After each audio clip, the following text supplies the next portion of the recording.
Hey, what's up? We're here to talk about stocks again. Stocks! And specifically why I don't think we have to worry about this whole price to earnings ratio fear mongering. A lot of people are saying at the moment that because of the price to earnings ratio on the S&P 500 and the major indexes, we shouldn't expect good returns from major indexes at the minute. You can't expect good returns because historically when the price to earnings has been this high, you have not got a good return on the stock market. But I think this time is different. I legitimately think this time is different. And I'll tell you why. It's the financial education of the entire world. So now people are just using stocks and shares as their piggy bank, the major indexes as their piggy bank, like they never have before. You go back 20, 30, 40 years, people didn't do this. Regular people did not buy stocks.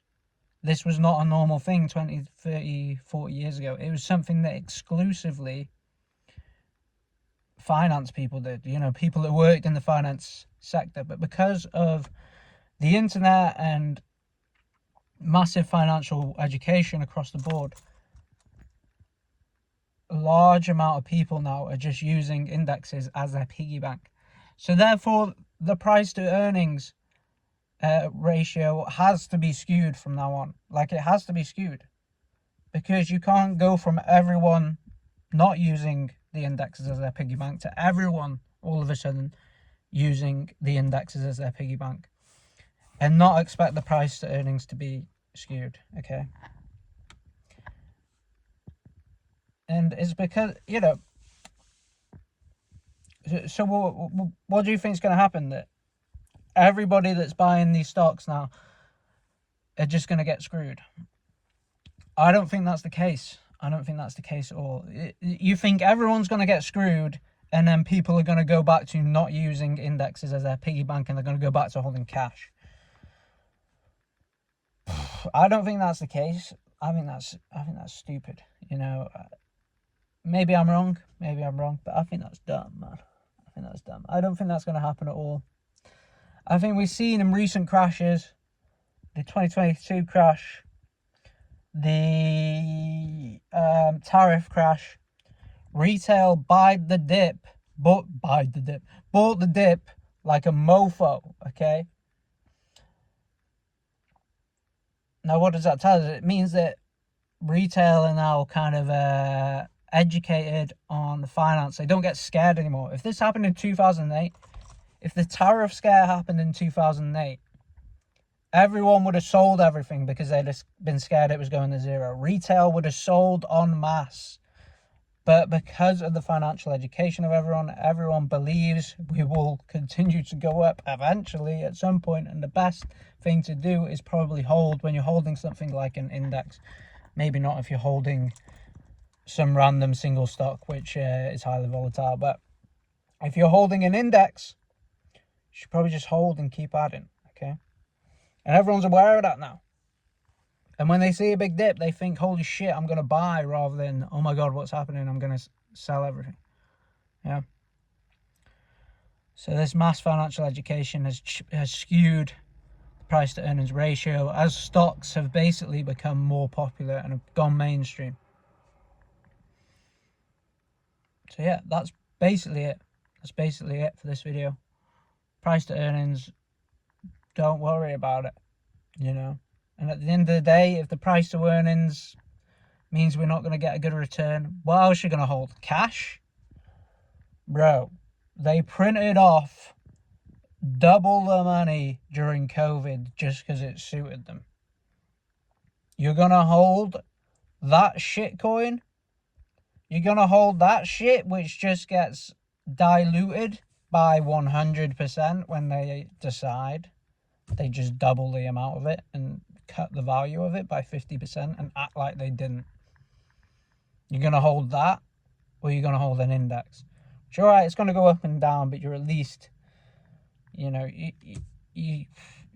least holding like a productive asset, That's my take on it. And I am doing my damn best to just not worry about stocks. When I started making these videos most recently, I was thinking like, I'll talk about finance and stocks every day, like Daily Driven Porsche. But the more I've just been thinking about stocks, the more I've just been thinking, you just need to make it simple. You just need to stop. You need to make it so you don't worry about it. Because all this worrying about it doesn't achieve anything. Like, let's say I hear a piece of news and it's dead bearish. Oh, I'm going to get triggered by that. Adrenaline, cortisol flooding through my brain. Oh, what's going on? Should I sell? No, I shouldn't sell. You're never going to sell on any bad news whatsoever. If anything, you're just going to buy on dips anyway. So there's no real reason to follow financial news. I'm just DCAing with the spare bit of my paycheck that I have every week, right? And I'm not going to stop doing that. And that's just exactly what I'm doing. And that's probably the best move. Like, what do they say? They say like 95% of hedge fund managers can't outperform the S&P 500. So you think you're going to be better than 95% of hedge fund managers?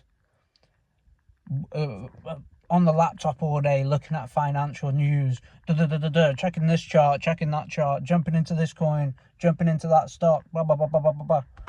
You ain't going to beat those 95% of hedge fund managers.